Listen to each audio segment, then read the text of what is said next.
Tá na luta, corre do dia a dia. Mamita é fria, mas precisa ir trabalhar. Essa rotina em toda firma começa às 7 da manhã. Patrão reclama e manda embora quem atrasar. Trabalhador brasileiro, e sem dinheiro vai dando um jeito, vai pro serviço.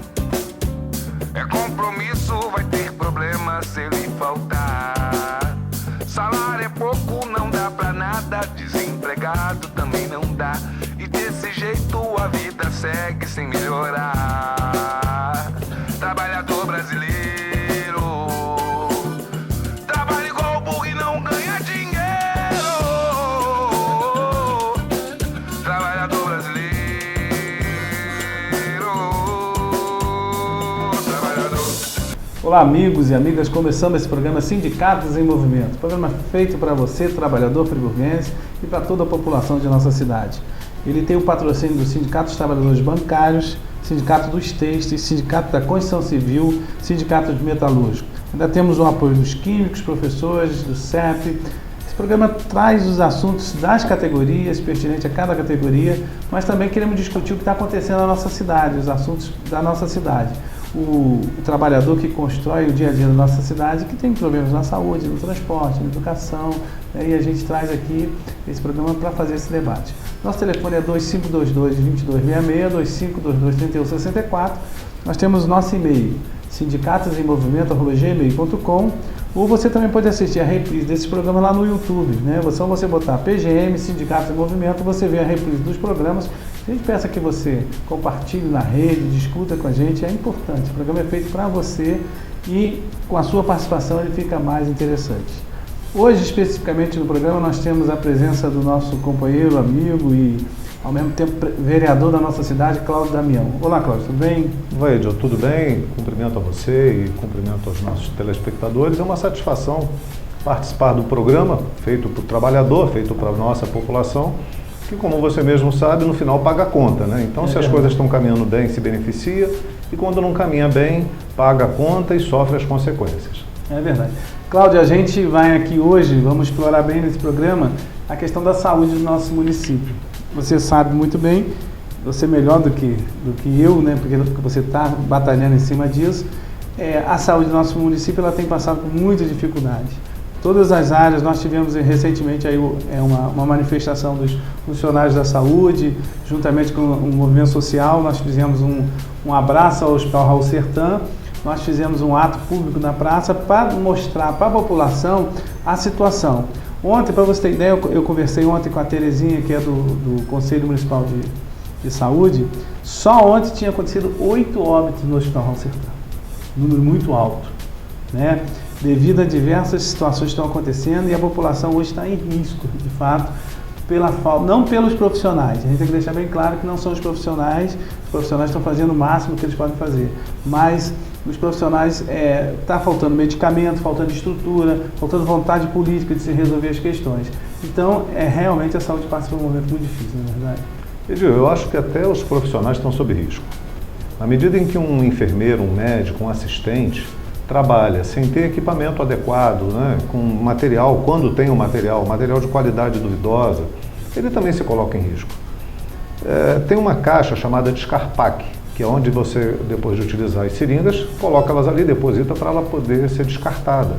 É uma forma de garantir a segurança e evitar que alguém possa vir a se ferir com uma seringa que já foi utilizada, né? Pode pegar uma doença grave, uma hepatite, um HIV, a partir do contato, né, de espetar o dedo numa seringa.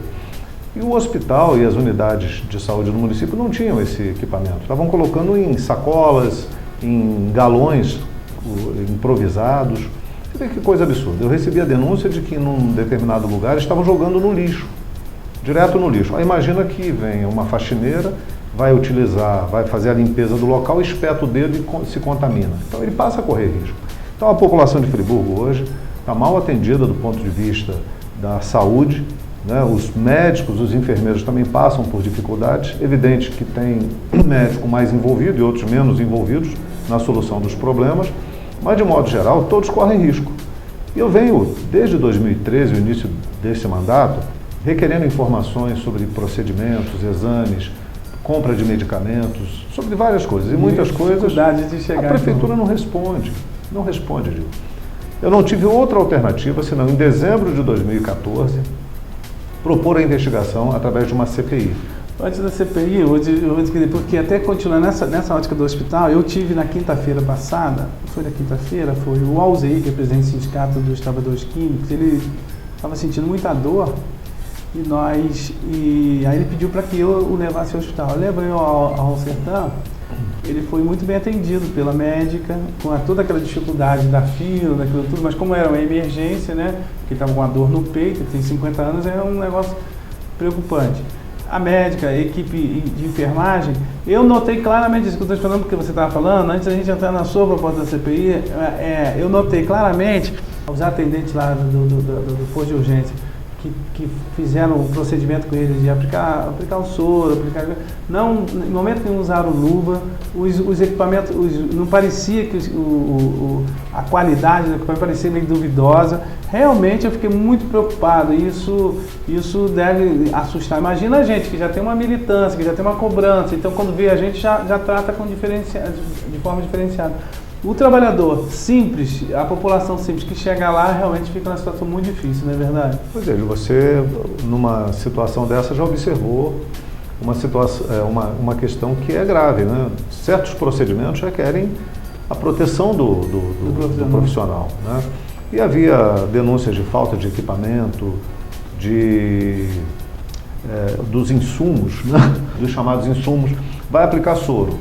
O soro tem uma borrachinha que liga o vasilhame do soro ao paciente, né? Uhum. Muitas vezes não tinha aquele equipamento. Hoje reclamam até da roupa de cama, que é insuficiente. Tem casos de doentes internados que a família vai à rua comprar o remédio.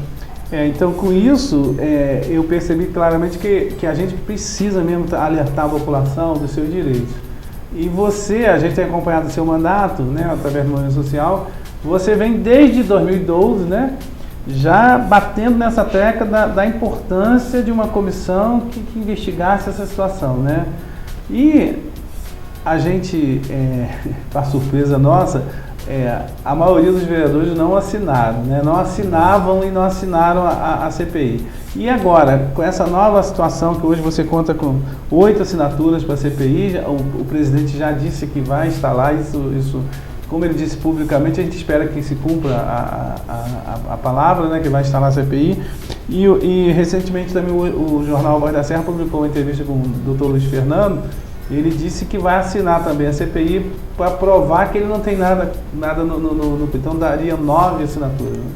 Pois é, Edil, o que manda a Constituição, seja uma CPI federal, estadual ou municipal, você tem um número X de assinaturas. No município nós temos 21 vereadores, você tem que ter 1/3 de assinaturas, ou seja, no mínimo 7. Eu consegui no primeiro momento 9, no segundo momento eu fiquei só com 3. É bom lembrar, foram 4 tentativas.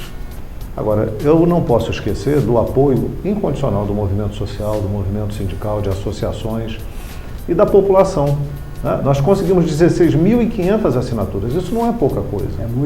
São muitas assinaturas e com uma dificuldade grande de ir para a rua, porque o mandato é muito dinâmico, são muitas atividades.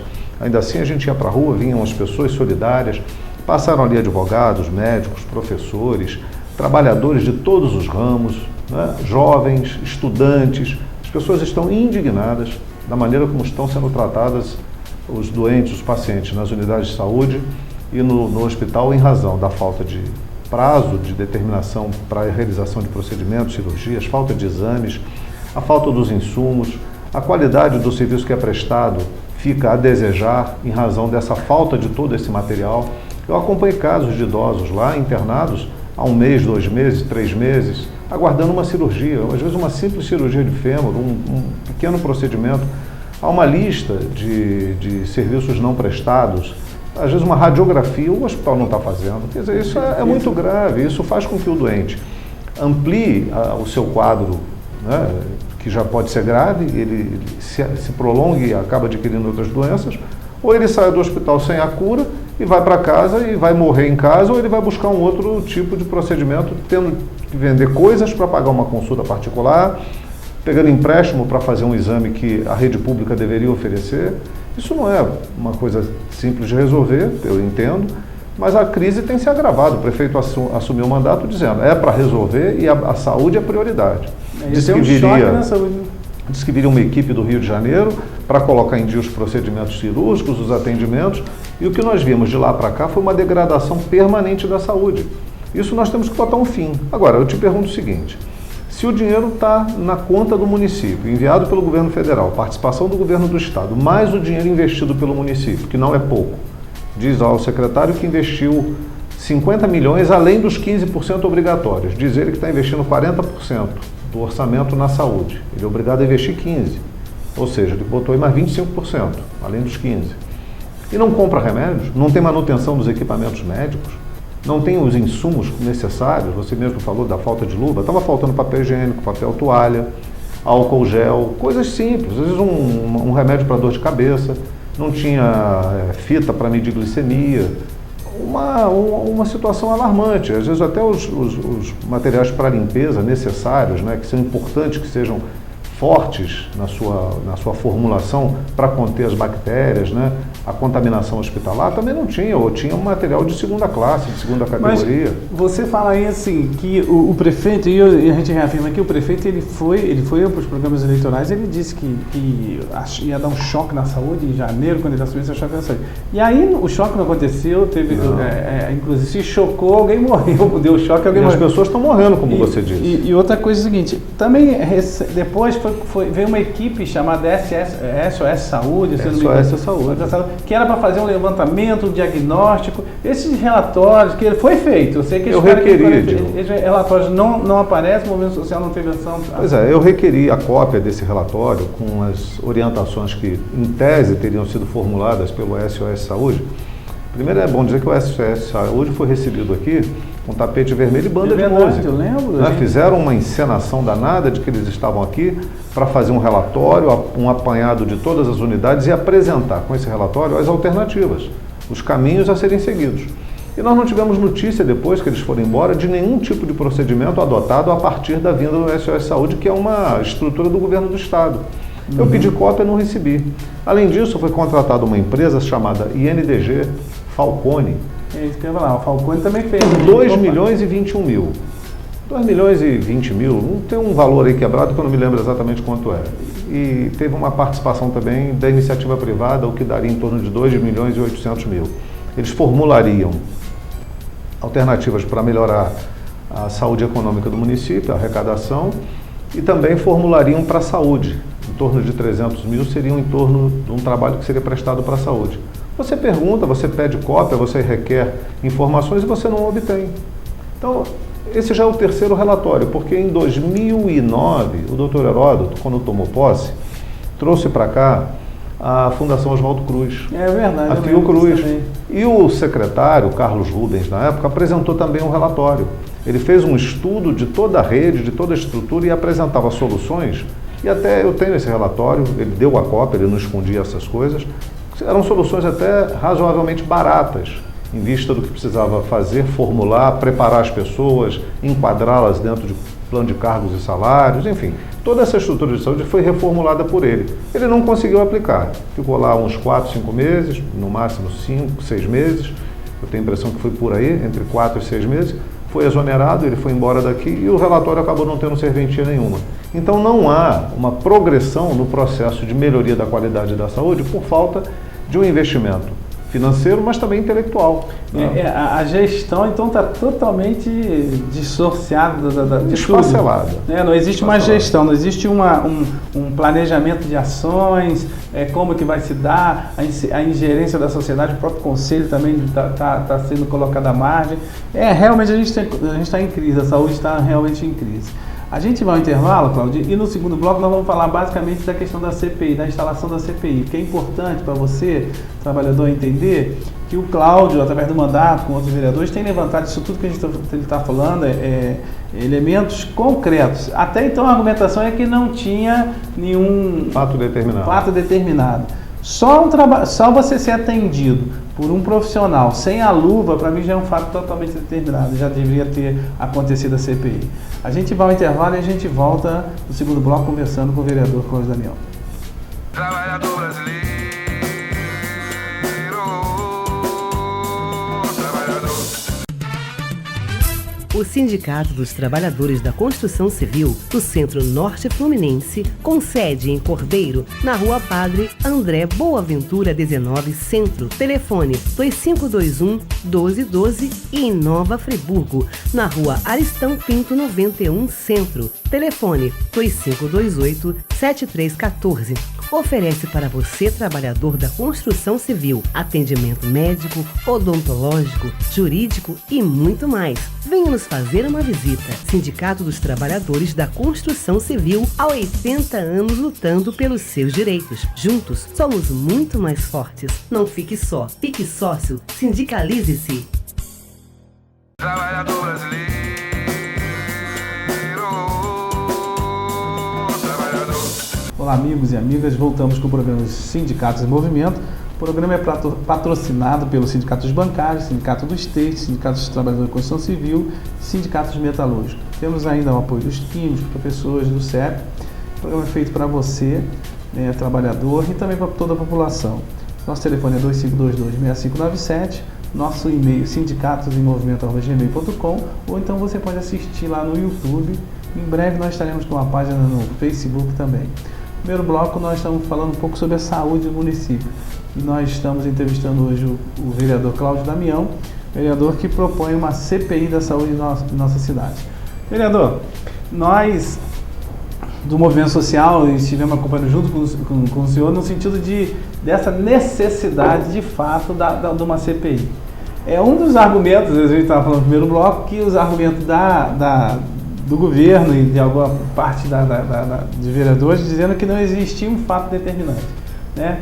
E agora, como é que fica? Já que nós temos hoje 9 assinaturas, segundo a imprensa, né? Você está me dizendo que tem 8, o doutor Luiz, como é que é o nome? Luiz Fernando, ex-secretário de Saúde, disse que vai assinar também a CPI, então tem hoje um número suficiente para a CPI ser instalada. O presidente da Câmara, o vereador Márcio Damasio, disse que na próxima quinta-feira ele ia instalar os trabalhos, a gente espera, e nós estaremos lá, o Movimento Social está lá para pressionar. Então, qual foi o fato determinante? Não, o fato ele já existe desde o início, são os que eu elenquei e que eles sempre relutavam em instaurar com argumentos absolutamente desqualificados, né? Para você não instaurar uma CPI, só pode se não tiver cumprido os requisitos, que é o prazo, as assinaturas e o fato determinado.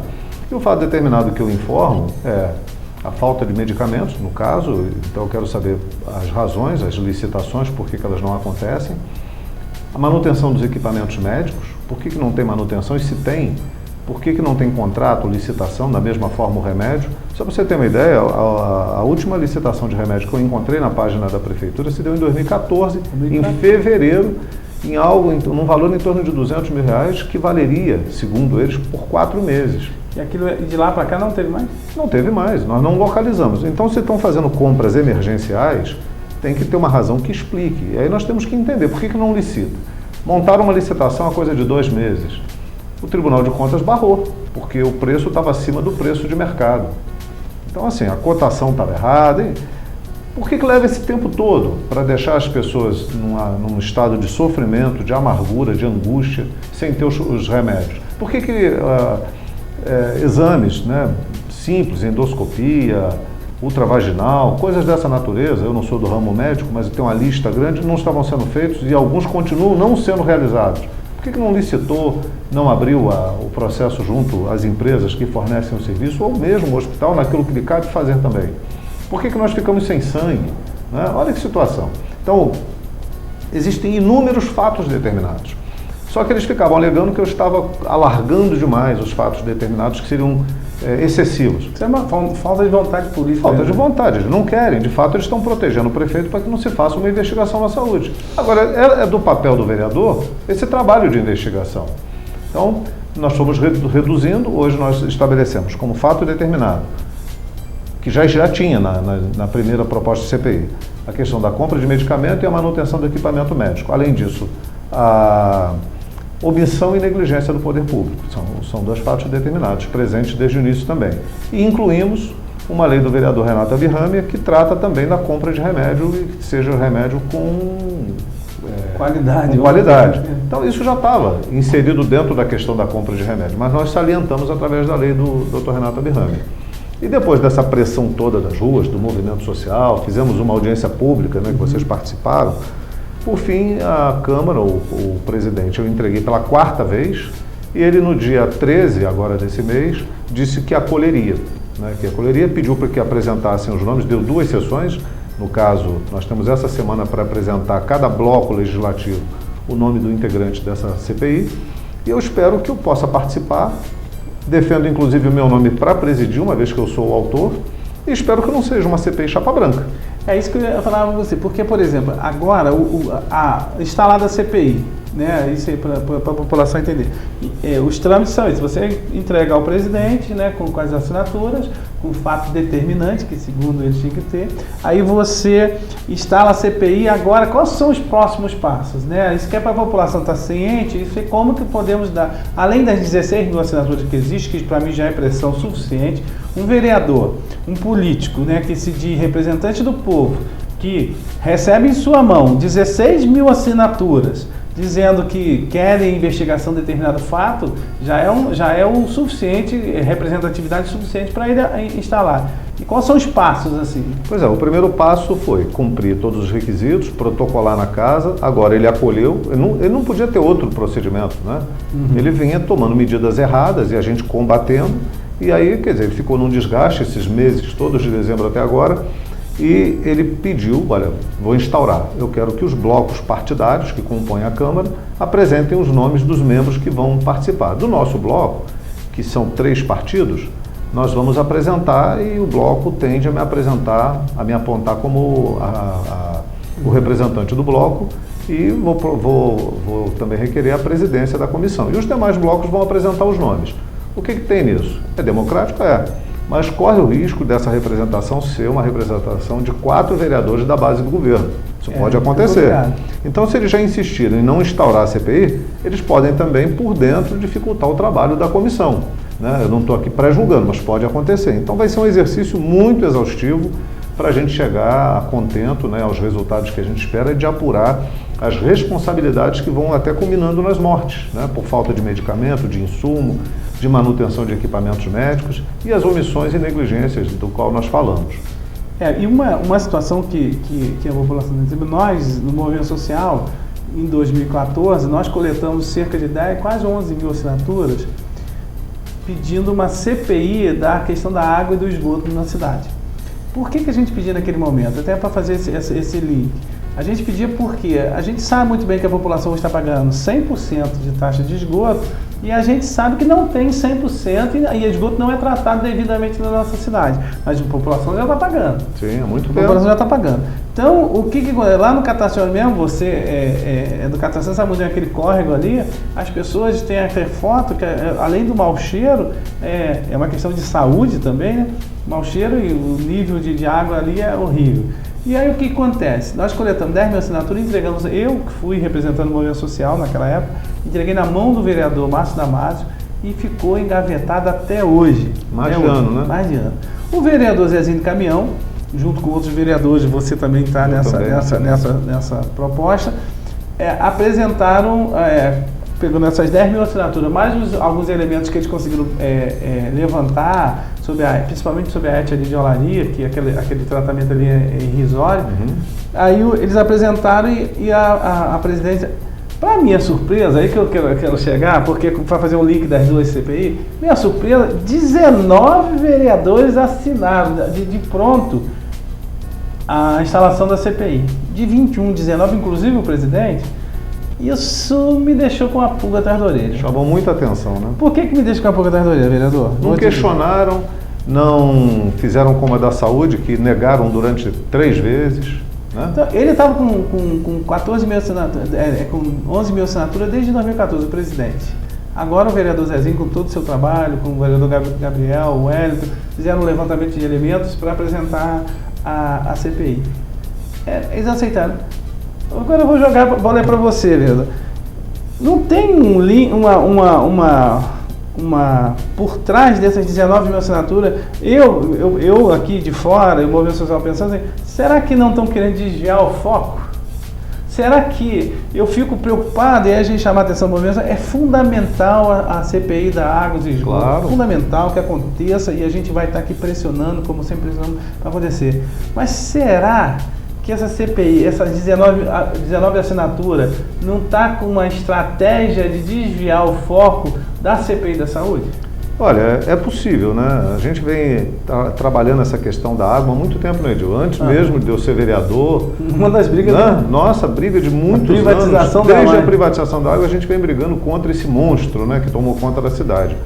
E o movimento sindical colheu assinaturas, levou, encaminhou, você muito bem já explicou isso aqui, e a Câmara nem se manifestou. Agora que a gente vem, depois de 8 meses, né, conseguir instalar a CPI da Saúde, o vereador Zezinho, com todo o mérito, junto com o vereador Gabriel e o vereador Wellington, né, e a participação de outros vereadores na assinatura, da qual eu faço parte também, a Câmara acolheu com uma tranquilidade enorme a CPI da água, né? Essa é a grande surpresa. E, de fato, a gente fica imaginando, merece uma CPI? Óbvio que merece. Tem que investigar? Tem que investigar. Mas essa aceitação com tanta tranquilidade leva a gente a pensar, não estou aqui querendo julgar ninguém, mas leva a pensar que é uma estratégia para tentar, de alguma forma, desviar o foco da CPI da saúde, que é fundamental, é importante e vai ferir gravemente essa questão da prefeitura, porque ela vai, objetivamente, se tiver força de investigação, como eu espero que esteja, que tenha, chegar ao ponto de entender aonde o dinheiro está sendo empregado, porque se as pessoas estão morrendo,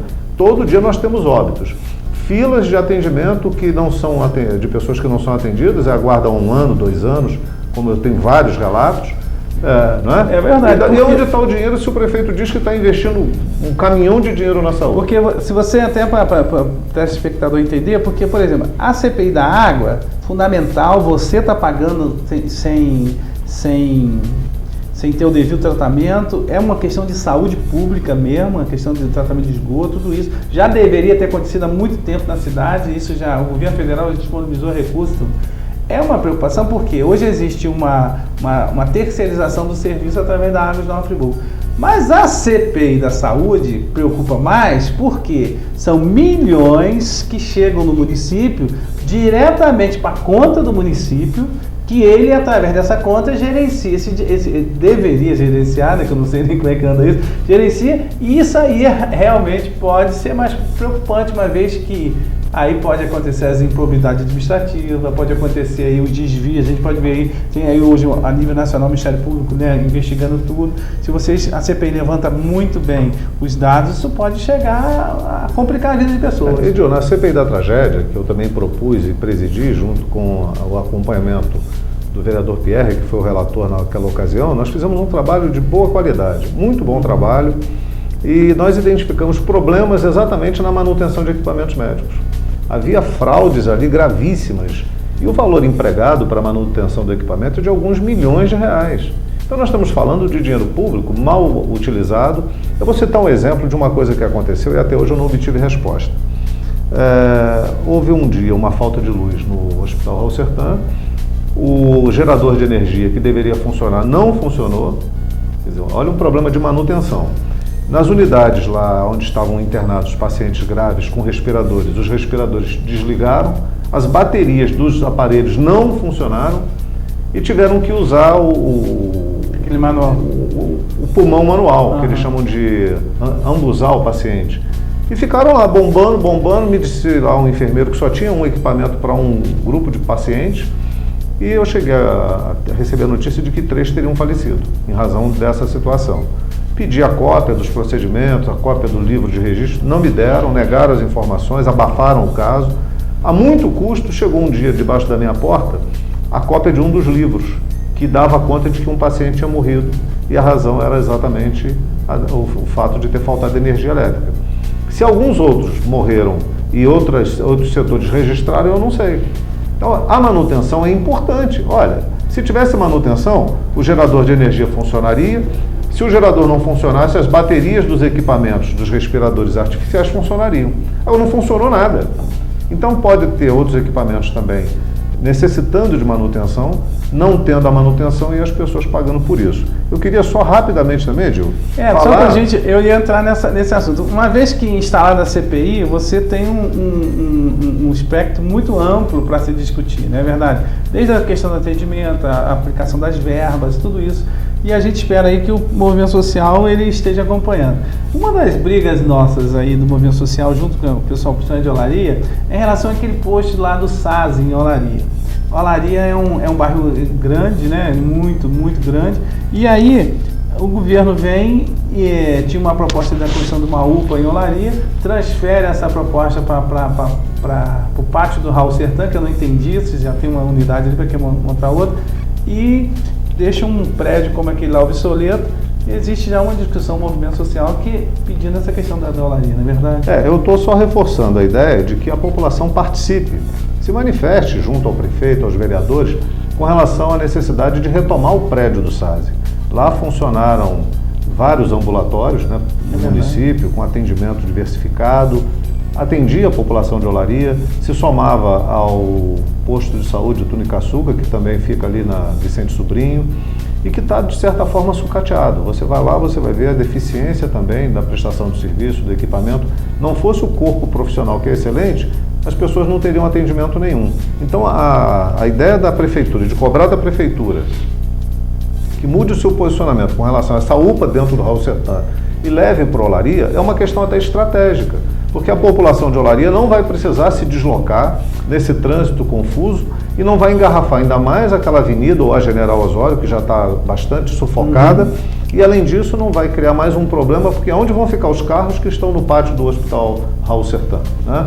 Então é isso aí. Então é uma luta que vai continuando, que a gente tem que... O programa, infelizmente, nosso tempo ele é curto, mas por outro lado, eu queria agradecer a sua participação e deixar um programa aí que você reforce a participação tanto da questão da UPA, né, e da pressão popular em relação à CPI também. Eu quero agradecer à população que assinaram, né, todos que assinaram esse documento pedindo e propondo a CPI da saúde. Nós vencemos nesse aspecto. A pressão popular se fez valer e a Câmara recuou. A presidência aceitou a instauração e agora vai ser montada a CPI. Eu espero poder participar e espero que tenha ali a representação de mais pessoas que não façam parte da base do governo para ter um equilíbrio, né, na representação.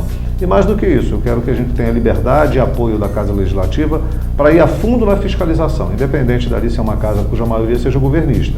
Eu acho que o que tem que valer é o apoio ao interesse público, é o apoio às necessidades da população de Nova Friburgo. E agradecer a todos, então, por esse forte apoio e lutar para que a gente tenha uma UPA em Olaria e que esse prédio do SASE possa ser desapropriado por município e voltar a funcionar.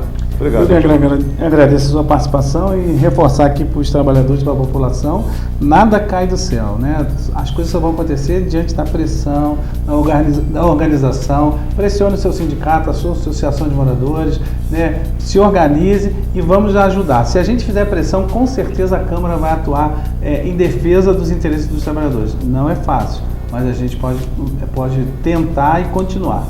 Muito obrigado aí pela sua audiência. Assista a gente lá no YouTube, PGM, Sindicatos em Movimento.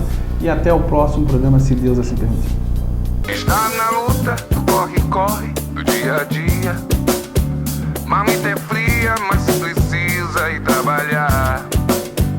Essa rotina em toda firma começa às 7 da manhã. Patrão reclama e manda embora quem atrasar. Trabalhador brasileiro, que sem dinheiro vai dando um jeito, vai pro serviço. É compromisso, vai ter problema se ele faltar. Salário é pouco, não dá pra nada, desempregado também não dá. E desse jeito a vida segue sem melhorar.